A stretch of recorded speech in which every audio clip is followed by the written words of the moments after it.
Hi everybody, Simone Milasas here on the Art and Industry of Business and Living. And this month, the month of September, we're doing a series of shows for Suicide Awareness Day. We're making it Suicide Awareness Month. One of the websites that I would love for you to have a look at is accessconsciousness.com/suicide awareness. There you can find out a whole lot of details of different things that we have available for you if you'd like to know more about this, because suicide doesn't have to be a reality. There is always greater possibilities available for you.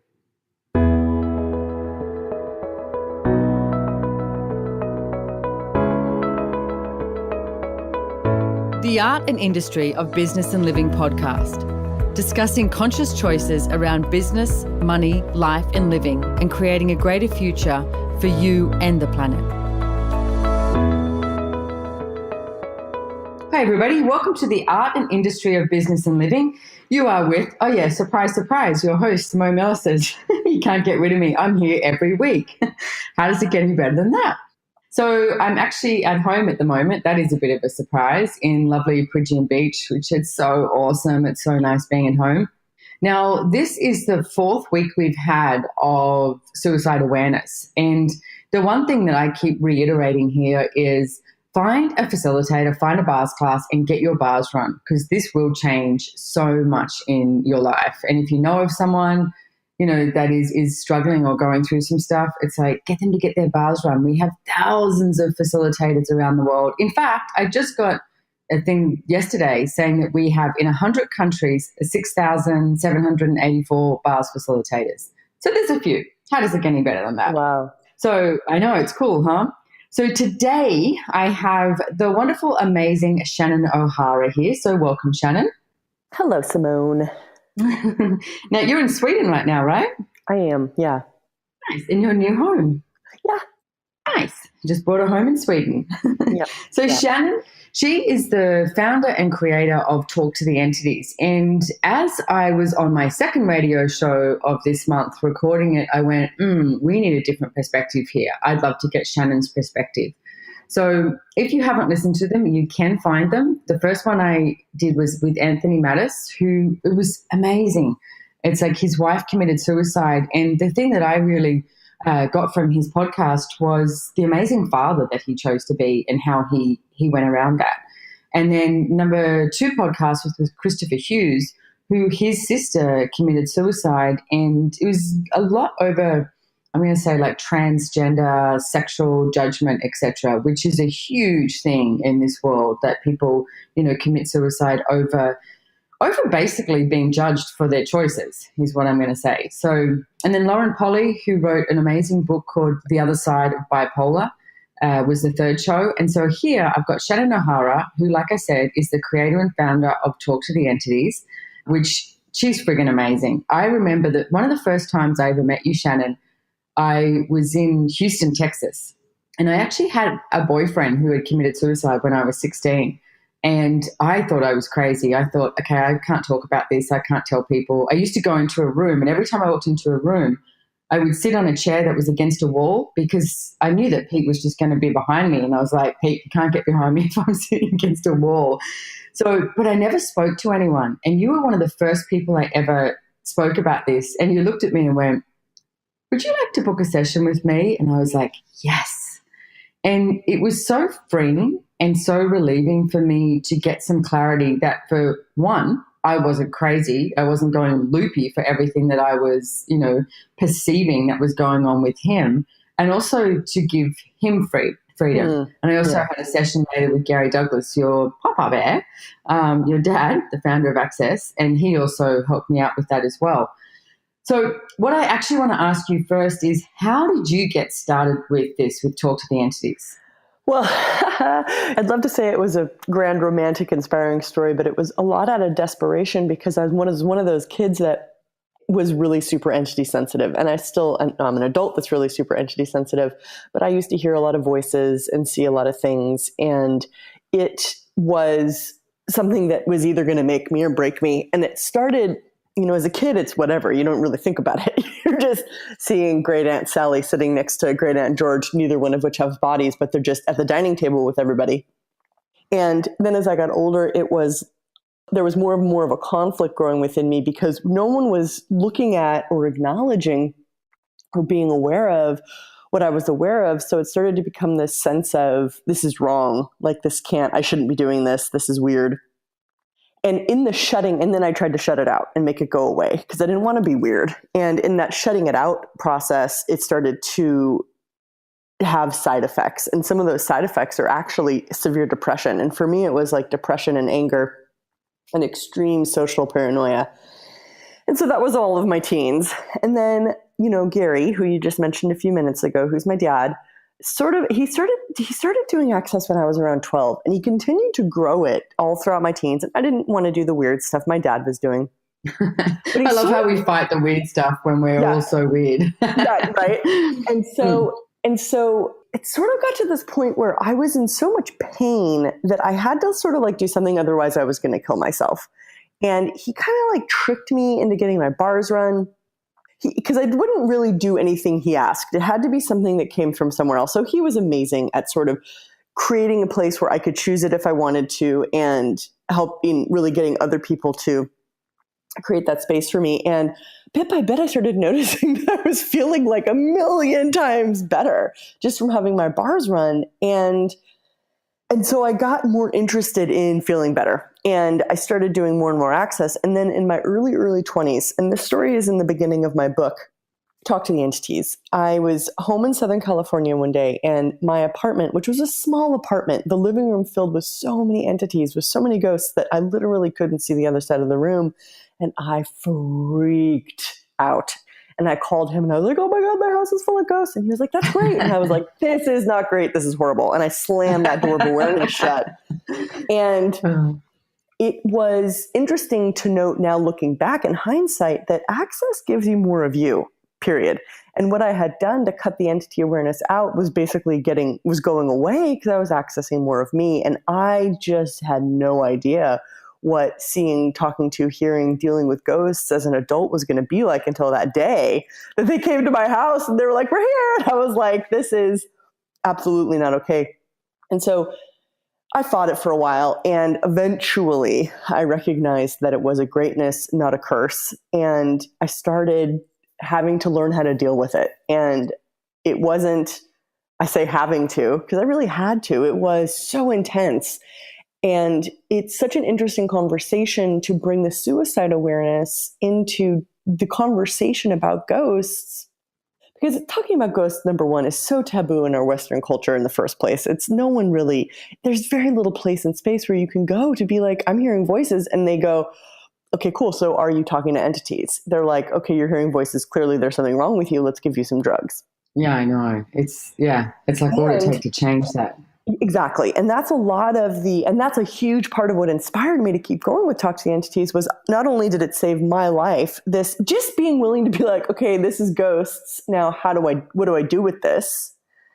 And starting to work through it, and having Gary work with me, and me discovering stuff and me saying yes, it was like this magical possibility began to emerge. Whereas before it was just this really taboo, really freaky, really judged area. I thought, Jesus, if other people could just open up to this, they could find the peace that it can exist with this rather than the wrongness that surrounds this area. So one of the things that you mentioned is entity sensitive. And you also mentioned that if you suppress this talent, because it is a talent, it's like then it can create depression. So do you see that, depression, anxiety, bipolar, suicidal thoughts has anything to do with entity awareness? I'm going to go out and say something extremely bold and something that I could very easily be attacked for, and say that 97% of the time when people are suffering from especially schizophrenia, multiple personality, borderline personality, bipolar, et cetera, it's entity awareness. Okay, so then let's talk about that, and let's talk about what some of the tools that people can have if they are, have these talents and abilities. Because like Absolutely. I said to you, when Pete died, I honestly was like, this is insane. I can see him, I can sense him, I can really hear him. And I knew that if I went, hey, Mom, guess what? Pete's sitting over there. she would have ridiculed me. She would have shut me down and she would have told me I was stupid, and it possibly would have led to something like medication. Yeah. So I knew that I had to shut up, and it was almost, I was 16. So that's going like 15 years before I actually spoke to someone about it. And it was you guys that I could actually have the freedom to talk about it with. Right. Right. And so when I was an 8-year-old seeing, so Gary Douglas, before he was this Access Maverick, was an antique dealer. And he's no antiques there. Yeah. So he would bring home he would take me to these antique shops and I would lose my shit. I would start crying and start throwing temper tantrums, and I would need to leave. And he'd bring home these pieces of furniture that had a ghost, had entities attached to them. And I would flip out.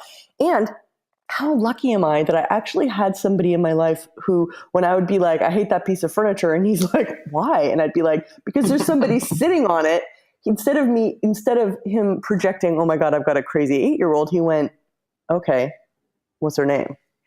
And it was that question that helped me start to gather the willingness to cross into that awareness rather than live a life of rejecting it. And for me, and now he was very empowering, but I lived in a world in Southern California that talking to ghosts was like something that your weird Aunt Sally, who dressed all in purple and read tarot, did, who everyone thought was a weirdo. So It wasn't, talking to ghosts wasn't like socially supported literally or psychologically. And I tried to make it go away. And in that, something that's really important to recognize is that when you try and cut off an ability, so being aware is all of our natural ability, and that includes ghosts for some of us more than others. And when you try and shut that off, turn it off, push it away, barrier against it, you can't actually make it go away. You can only go unconscious to it.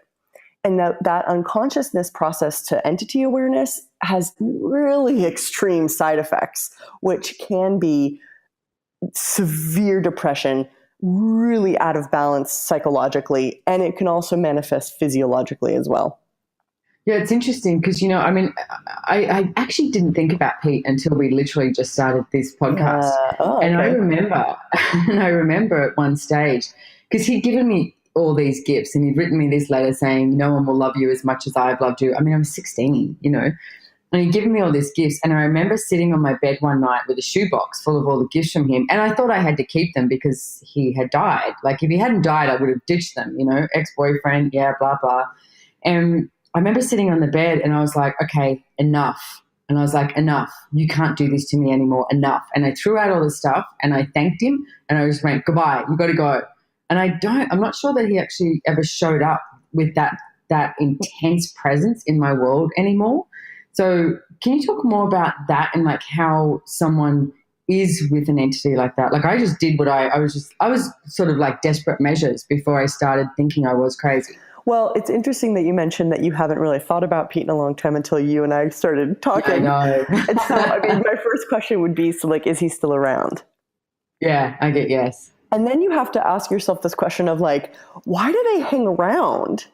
I used to run into these entities that were like from like 200 years ago. And I'd be like, why are you still here? Like, what are you doing? And literally they would look at it and go, yeah, why am I still here? What am I doing?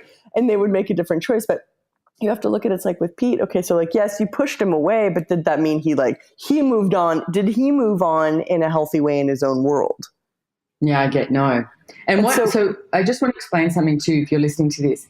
Shannon's asking me these questions and I'm not going to a linear, logical place of saying yes or no. I'm literally looking at the energy when she's asking me these questions and saying yes or no. And that's part of the Access Consciousness tools, is to more function from like a yes-no universe. So when she asked me that question, yeah, I got no, he hasn't gone on to a healthy, better world. Yeah, and this is sort of this other aspect. This is the other 50% of the suicide stuff that I got very aware of, because I dealt with a lot of beings who had committed suicide to get out of whatever they were looking to get out of in their lives.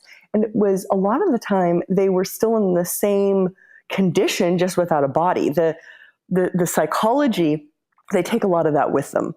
And so if we look at Pete right now, it's like, okay, so did he have a lot of drugs in his system when he committed suicide?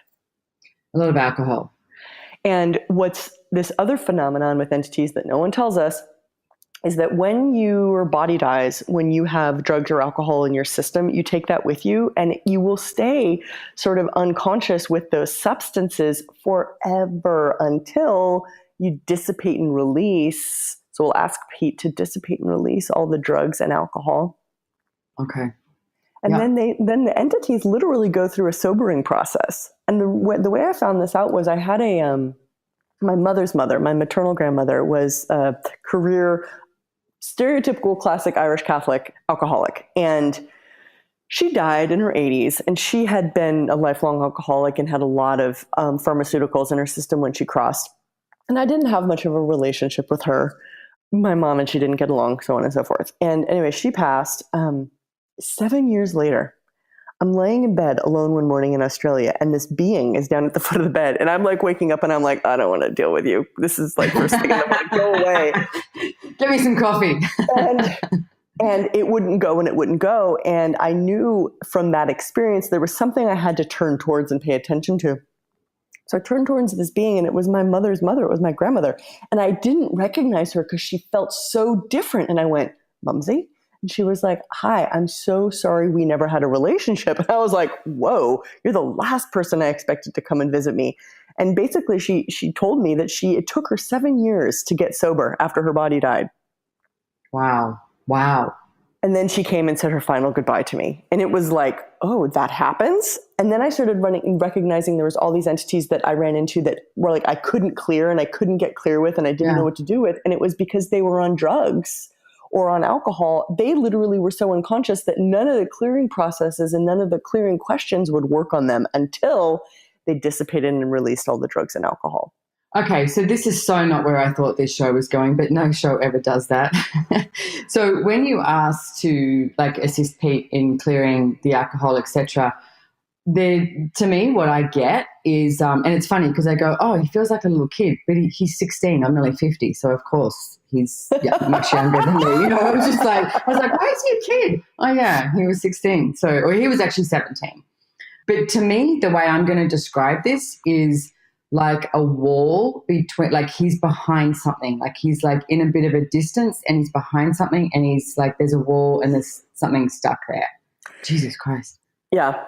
And so and this is this whole other part of Talk to the Entities. It's like, yes, it's an educational program for people to learn how to actually deal with entities, but it's also working with a lot of entities. And so you sort of, it's like in Pete's present condition, you sort of like, what I would do is sort of knock on his universe. Hey, hey, hello. Yeah. Do you want to do something now? Like, is now the time for like the next sure. But do you know this really weird thing, Shannon? And this is hysterical. For some reason, when I was this period of like 10 years of my life, I had so many friends who died. And and there's another one who she just popped up, and I have not thought about her in 20 years, but she actually killed herself in the shower and she tried to take her kid with her. She didn't manage to do that, which is cool, but she did in the shower. And the energy that I get, like, and I want you guys to get this too. Like when Shannon and I are talking about this, it's not from this like, oh my God, trauma and drama. It's literally from perceiving the energy and not going to that this is, terrible, awful, or etc. It's like, but what I get with Shelley is the insanity that she's still sitting in. Right. And so when you commit suicide, kill your body, it's like the thing is like your being doesn't die. You can't disappear. You can never get out of awareness. And this is something that I talk to people a lot about in my classes. It's like you can't actually get away from awareness. And how much when people commit suicide are they trying to get away from what they're aware of in life that they don't know how to deal with.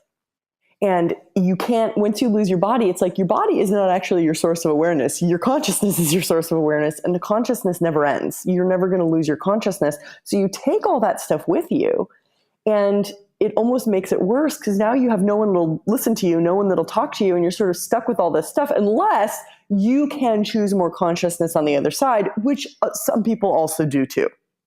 Okay, tell me more about that. Like, where does that become a choice? Is it a demand in their world? I started looking at like I live in a world of ghosts, and I used to wonder why some ghosts, like why was there some ghost hanging around in the corner of the public bathroom? And I'd be like, what are you doing here? And it would be like, oh wait, what am I doing here? And I'd be like, wow, okay, this ghost is so unconscious. But it is the same reflection of people. Like you can look at all the people you've ever met in your life, and some of them are just like so checked out, and some of them are quite really present and brilliant. And it's the same with the spirit world. We had a woman who was my like surrogate grandmother, a really close friend of the family, who basically lived in my father's house until she died. And she passed over, and she showed me how a being chooses, because she passed over. A couple days later, I was laying in bed one morning. This is oftentimes when I'm alone in bed in the mornings. And I heard the floorboards out in the living room creaking, and I knew that sound, and I knew it was a ghost. And I immediately wanted to put up a barrier. I went, oh no, I don't want to be aware of this. And I caught myself, and I went, no way, I'm not doing this barrier to awareness shit anymore.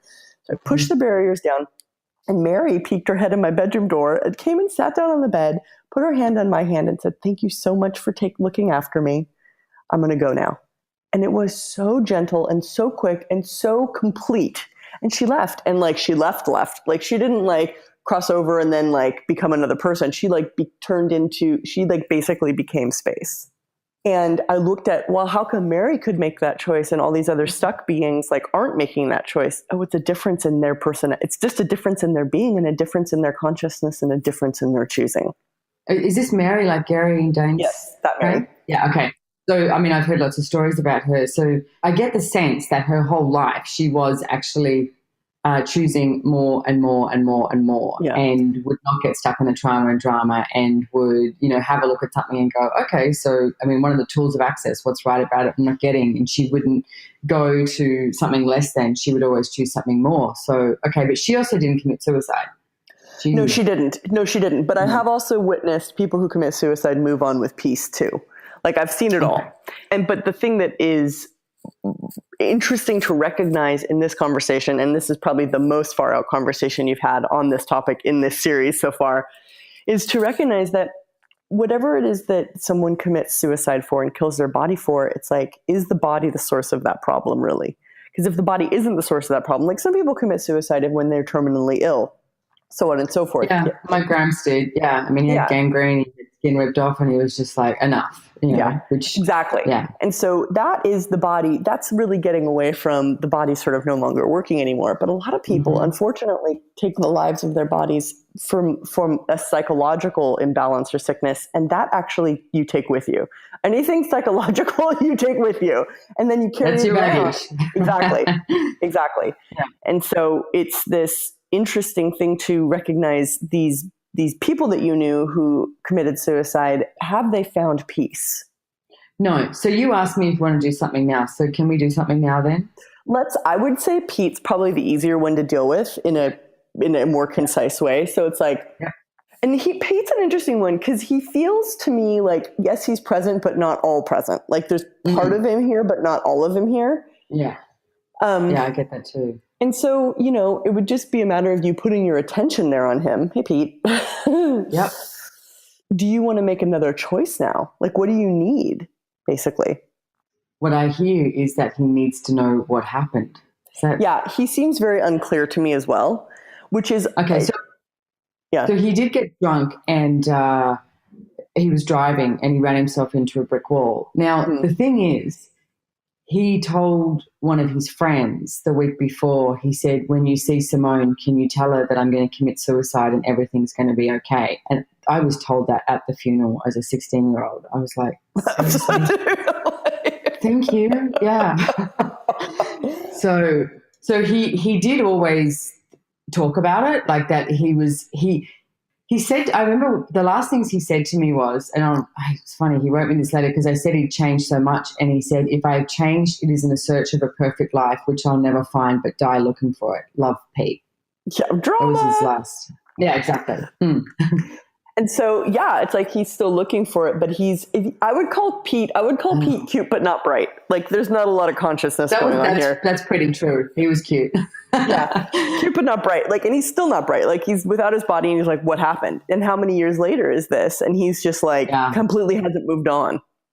Wow. Okay. And that's what unconsciousness creates is this never changing space, and that's literal. Yeah. Okay. So then anyone out here listening too, and if they have a similar, different situation, if they can tap into the energy of that person too, and give them the information that they can move on, ask them what do they ask them? Well, oh God, it's really varying. The easy way would have been, remember when I said dissipate and release all the drugs and alcohol? Yeah. The easy way would have just been that. And then he would have come present and conscious. And then it would have been like, okay, presence really is the easiest way. There's sometimes it only requires an acknowledgement of, okay, there's an entity, be present with this being, the energy facilitates itself. That's the easiest form. Pete's a little too stupid for that. Yeah. And so what I would say for you is you need to throw like a firecracker of wake up into his universe. Just got that, yeah. All right. Yeah. There. And now he's starting to sort of adjust all that solidity. And it has to be like a real wake up, like get him to come present, because it's really him that has to make. The thing with entities is it's them that has to make the choice. You can't force them to leave. You can't trick them to leave. You can't make them do things. They're choosing. And the awesome things with the Access entity clearing tools is that you're actually facilitating them to make another choice. Mm. And so with Pete, it's like, dude, you got to wake up and sort yourself out. You got to do something here. And now he may or may not, but you can put as much energy into it as you're willing to. Yeah. It's funny. I sort of get the sense too that it was like his, last hurrah. Like that, see the attention I got. Right. I mean, it was massive. The funeral was huge because he was a good football player. He was like, everyone was like, oh my, so shocked about this.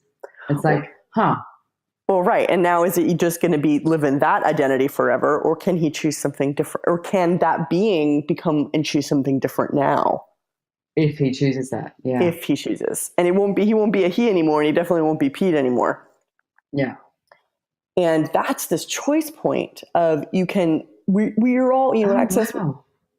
That's interesting. When you said he won't be a he anymore and he won't be Pete anymore, that was the energy that I got actually started to shift him. Cool. Yeah, the identity. And a lot of entities hang around in the identity that that their body was last lifetime. Yeah. Not in the infinite, accessing the infinite energy and the infinite being like Mary did. Like Mary went into infinite energy, which terrifies most people to think that they lose their identity. But in truth, it's like when you don't have a body anymore, will you be a gender? And if you're listening to this show and you're desiring help, please, you've got so many Talk to the Entities facilitators around the world absolutely. too, don't you? Absolutely. Yeah. talktotheentities.com, is that correct? That's absolutely right. They can be found on Talk to the Entities. Yeah, and I would start with also ordering Shannon's book, Talk to the Entities. You can get it on Amazon, I'm assuming. Yeah, you can get it on Amazon. You can basically get it everywhere. And it's such a sensitive conversation, and it's such a vitally required awareness. And exactly, it's like those of you guys that are listening to this out there, it's like you do not need to be living in this suffering of what other people will not be aware of. I love the way you put that. Yeah, there doesn't need to be suffering for anyone, living or dead either. Hey, I've got a couple of questions I just want to clarify here too, is because, I mean, through our Hollywood movies, when we have ghosts and we have entities, they're usually, scary, and they're going to overtake you and they're going to do something. So can you talk a little bit more about, I know that in Access we talk about that, no entity has more potency than you. So can you talk a bit about that for a second? Yeah, absolutely. It's like, I think entertainment is the great enemy of spirit clarity. And I oftentimes in my classes, we have to run processes on everything you bought from movies, television, books, stories, and other people about entities, spirits, and ghosts. Will you destroy and uncreate all that? Right, wrong, good, bad, online. Good, bad, pocket, pot, online, shorts, boys, and beyonds. I'll be your pod pocket. Thank you. And the thing is, we're taught a lot. What I call Talk to the Entities is the education you were never given. And you have to look at the education you are given about entities, and is any of that accurate? Like the stuff you see in Poltergeist and the stuff you see in these really classic, entity movies, it's just somebody's very dramatized, very polarized idea of how to be distracted from the ease and the peace that spirit awareness can be. Now, that being said, I have seen some movies that actually do depict, there's a movie called The Lovely Bones that was made from a book. Mm-hmm. And I was shocked in what they were able to depict in that movie and how accurate they were in just showing what a spirit's experience can be like after they cross over. And I never read the book, so I apologize because I can only really speak to the movie. But they showed her and what she was going through and sort of what her trying to communicate and what her experience of the world was like when she no longer had a body. And it was like, wow, someone really got that. Like someone like me advised them on that. Like whoever wrote that book, she was talking to ghosts. Like she could feel what they were going through. And so cool, I'll have to download that. And it's not a pleasant movie. Like it's, she gets killed and da-da-da-da, but it's an interesting thing to watch how they depict that. That is, I think they did an amazing job with that.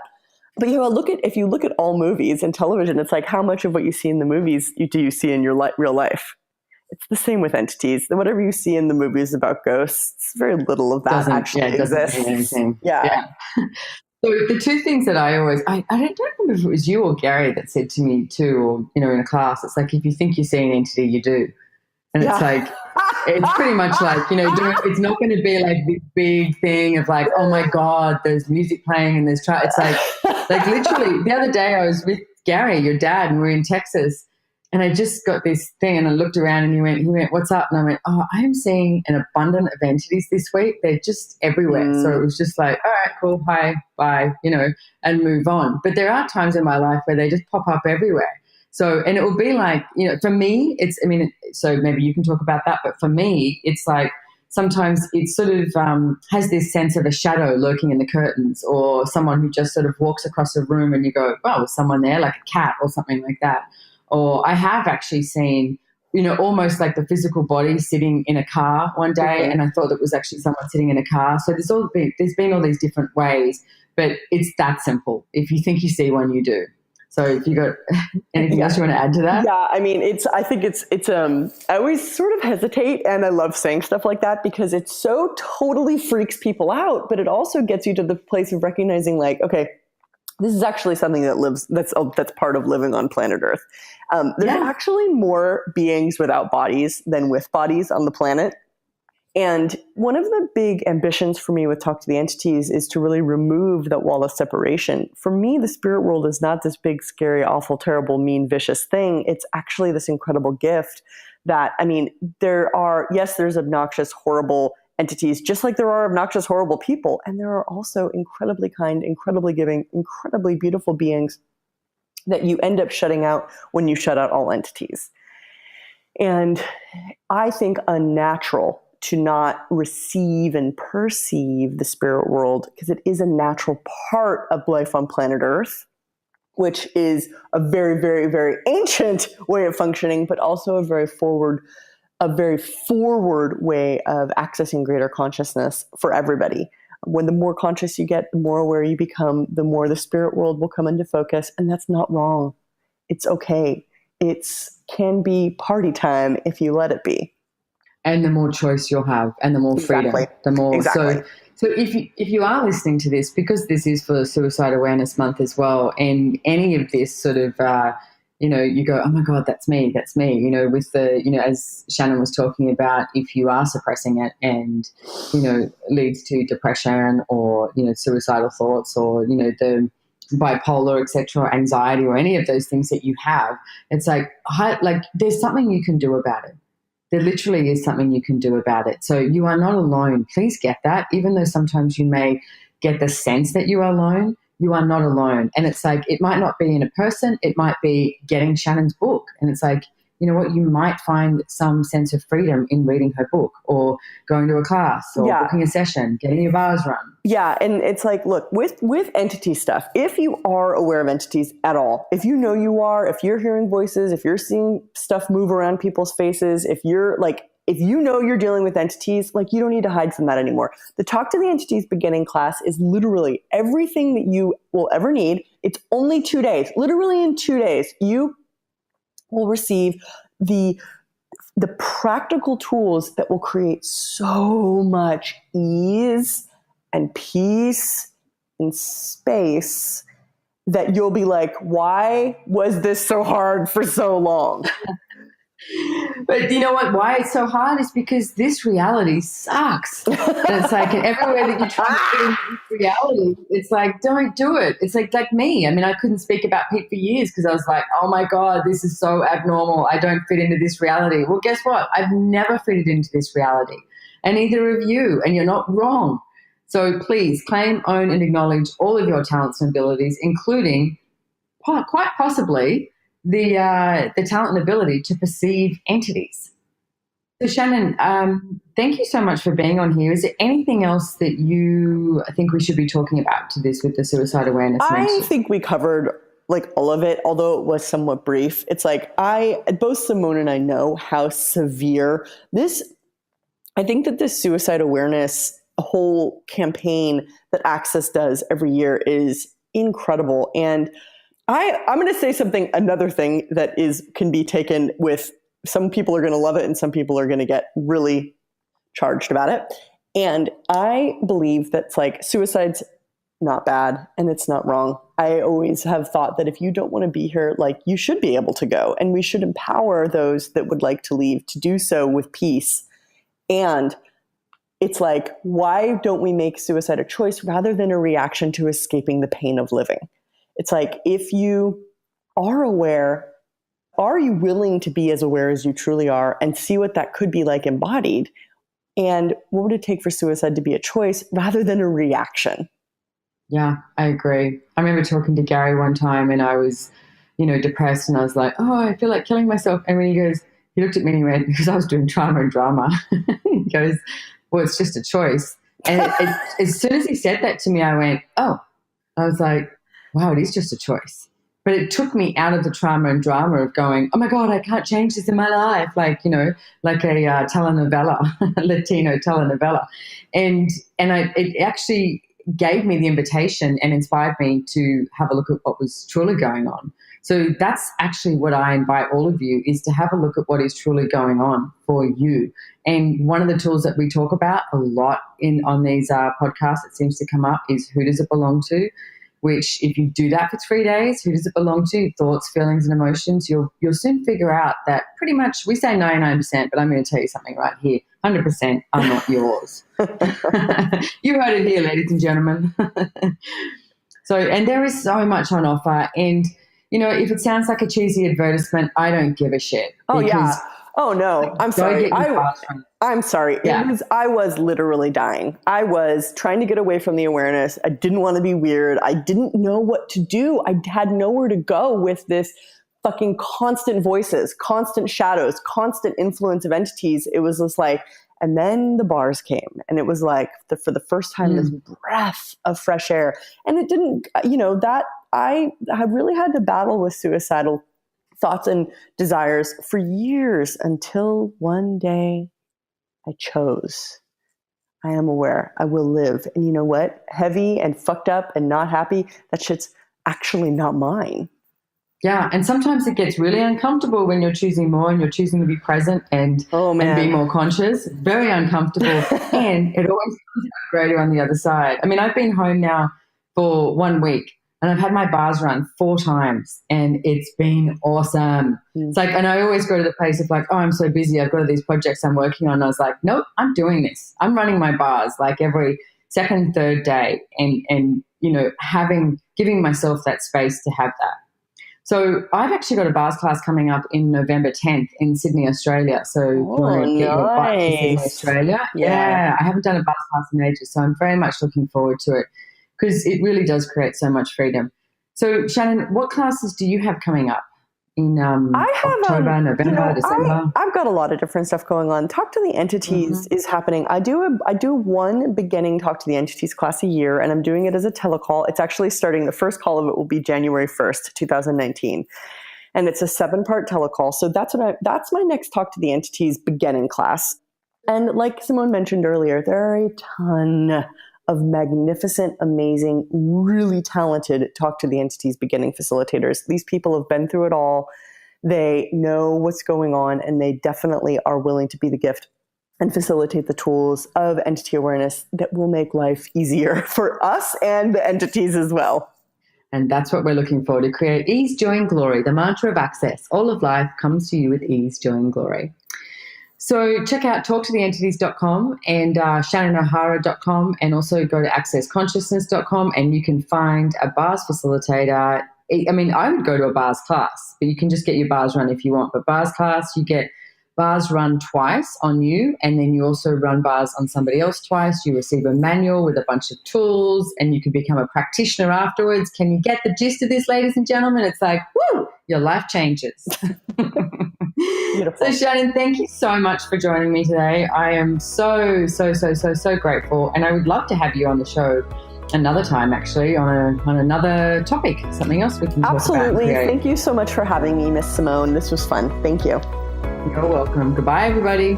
Bye, guys.